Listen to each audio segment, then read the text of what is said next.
friends, welcome to the All Canadian Reptile Girl. I'm Annaliese, and I kind of squirm at the thought of worms. Well, not actually squirm at the thought of worms. Worms are adorable. I like, earthworms. I grimace at the sight of grubs.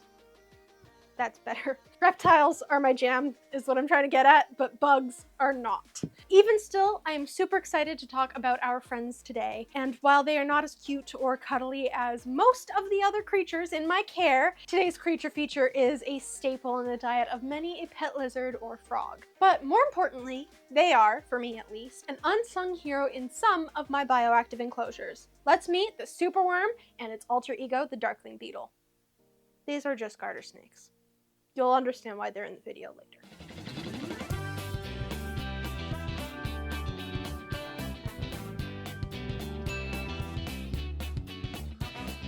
Now, you probably all know about superworms as a common food source for many reptiles. Depending on the reptile you keep, superworms could be an ideal meal, or might be something you want to avoid. And it's important to do your research on what's best for your pet. But I'm not really gonna touch on their nutritional qualities in this video, as these worms are super for more than just supper.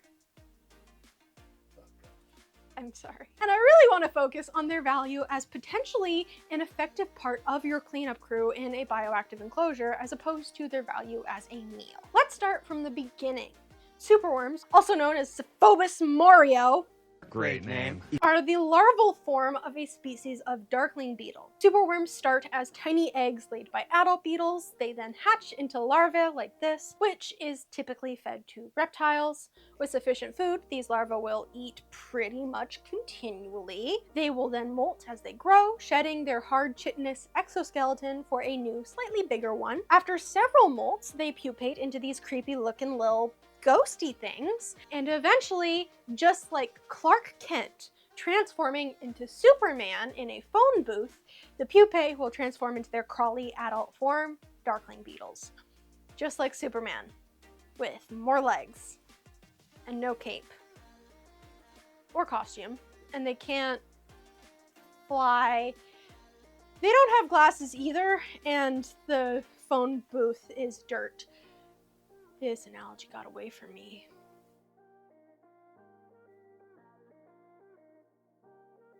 But super and super, so it's connected, it's fine.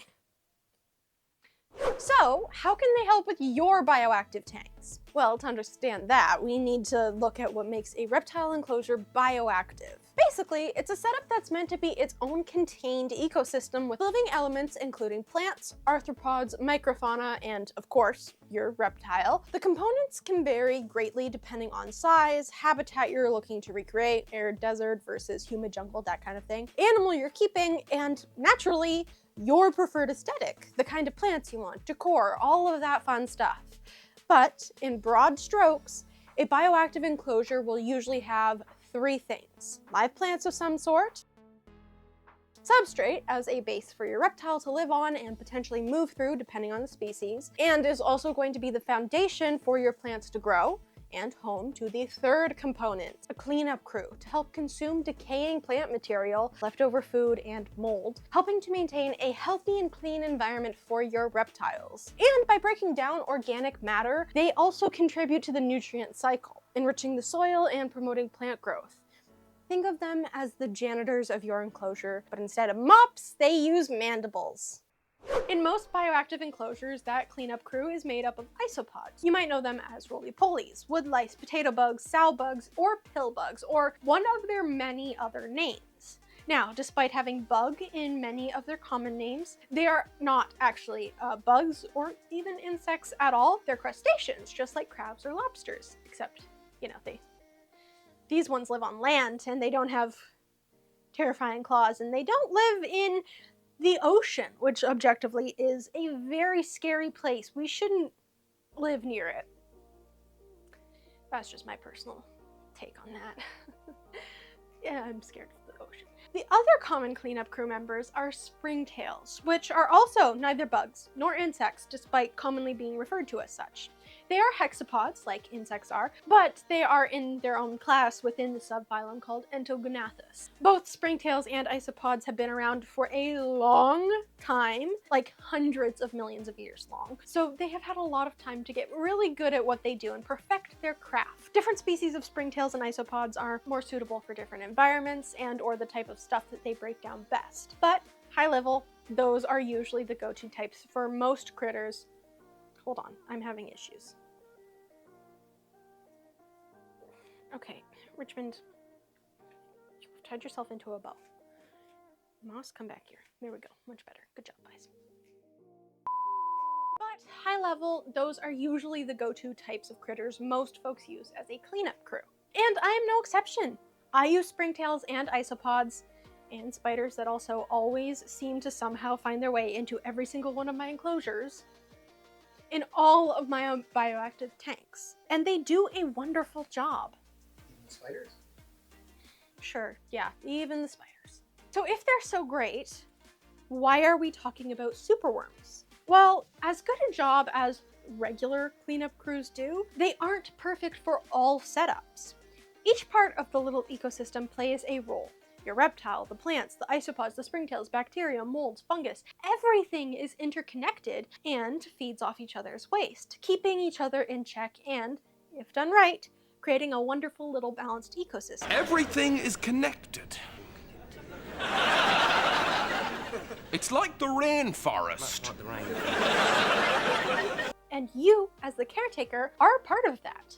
Without you, the whole thing can collapse. You change one thing, even the tiniest bit, and the whole rainforest dies. You are the source of water, vital in keeping all of the living things properly hydrated. Hydrate or dihydrate, yo. And it is also your job to pick up after your pet and feed your pet. Leaving excess waste may cause the wrong stuff to flourish. Too much bacteria too quickly can throw your whole setup out of whack. Your cleanup crew is really there to just break down the bits of waste left behind after you scoop the poop. Just because you have a cleanup crew doesn't mean it's set it and forget it. A big old poop in the enclosure might be too much for your cleanup crew to handle, at least in a timely fashion. For most snakes and many lizards, that's not a hard job. Most of the time they poop once, maybe twice a week. Maybe. It could be way less. I mean, my Dumerals boas poop about 2 to 3 times a year. That is one big pile of So it's not hard to do a quick poop check regularly and pick up the malodorous gift that they left for you. But there are outliers, and that is where the darkling beetles come in clutch. My best example is with my garter snake. Garter snakes break the snake mold on a number of fronts. You see, unlike most snake species, garters are social, and cohabiting multiple snakes is usually the best approach for these guys. They are also far more active than most snake species and have a much higher metabolism, which means that they poop more often. Generally, they're dropping little potatoes into the crock pot multiple times a week. On top of that, many species of garter snakes tend to be on the smaller side of the snake size spectrum, and all of this combined is where the challenge comes in. I have multiple snakes pooping near daily in their tanks, and with the combination of small size, both size of snake and of their poop, and because they sprinkle them about and scatter them, it is very difficult to easily spot and scoop their gifts. And there's just too much in there for just the isopods and the springtails to tackle. So they need some backup. And superworms fit that bill perfectly. As worms or as adults, they are voracious eaters who make very short work of any poop in the enclosure. The adults swarm any deposits on the surface, and the worms munch away at anything that gets down into the soil. These guys are so fast. Within minutes of a fecal deposit being left, the bugs are on it, and within like 10 minutes, there is no sign of any poop whatsoever. They are incredible. Like, I don't think you understand. I would have to be sitting in front of the enclosure, watching them intently 24/7, so that as soon as they poop, I can take it out. I don't even get the chance to clean up this enclosure of poops. That is how fast they are. I don't just use them in my garter snake tank. These guys have been pretty darn useful and effective in my bearded dragon enclosure in the past as well, getting to work pretty quickly on any poop or leftover salad that Pirate Pete leaves behind. To be clear, I scoop Pete's poop. Beardy poop is hard to miss, and there's always a lot of it. You want that stuff laying around as little as possible. It is so foul. Okay? So even for the darkling beetles, it's just a bit much. Pete will eat the superworms, which live on the cool end in the substrate, if he can find them, which is fine because he can't find them ever. He's not smart enough to do that. You don't want to overfeed beardies on superworms as a staple, but as a snack, it's fine. After trying one the first time he saw one, and realizing that the adults apparently taste terrible, he leaves the adult beetles alone. So they're free to just trudge about his tank, doing this and that in the background. They've done well in my tortoises indoor enclosure too, but my tortoises have a bad habit of accidentally stomping on the beetles, and I wasn't liking that because that's not nice. So we have taken them out of that enclosure. If they're so great, why don't I have them in all of my enclosures? Good question. Well, simply, they're too good at their job. If I put them in, say, a corn snake's tank, the weekly poop that they get is just not enough, and they will have to start looking for other sources of food, like the plants, or maybe even nibbling on the snake. Darkling beetle mandibles are powerful for their size. An adult snake with tough scales is probably not going to be bothered too much by a little nip, but a baby snake with smaller, thinner scales, or a scaleless snake, or a lizard like a gecko with more skin-like covering than actually hard scales, they could be injured by the bites. Obviously, no good. So you can't just throw them in willy-nilly with any old animal. And even animals you presume to be safe with the beetles, they should still be monitored to make sure they aren't getting any bites. Another reason why I don't keep them in all of my tanks is that you still need to feed them occasionally. It's not much. Once a week I toss in some veggie scraps, apple cores, bits of lettuce. They love kiwi. They really like chewed up bits of pulp from like making juices if you have a juicer, that kind of thing. And it gives them good nutrients. It's also good for the other members of the cleanup crew to eat as well. And the garters get really curious and intense about what is this thing? So it's enrichment for them too. They're like, you have just given us the greatest mystery on planet Earth. Like they get so intense about it for no reason. And then 2 minutes later, there's like, all right. And then, yeah, goldfish memory.